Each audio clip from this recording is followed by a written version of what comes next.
काल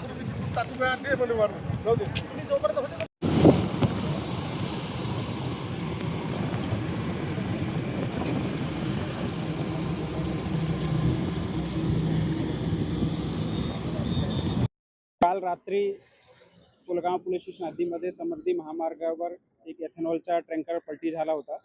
तो नागपूरवरून येत होता, त्यामुळे त्या बाजूची जी वाहतूक व्यवस्था आहे ते विस्कळीत झाली होती।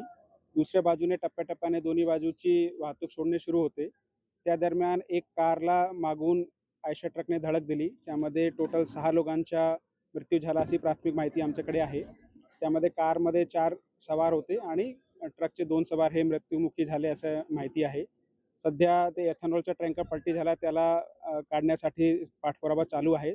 लवकरात लवकर दोन्ही बाजूची व्यवस्था सुरळीत होईल। जे आतापर्यंत माहिती आहे ते 4 जो कारमध्ये मृतक आहे ते सालोडचे राहणार आहेत आणि जो बाकी जो ट्रकचे आहे ते इतर राज्याचे आहे असं माहिती पडते।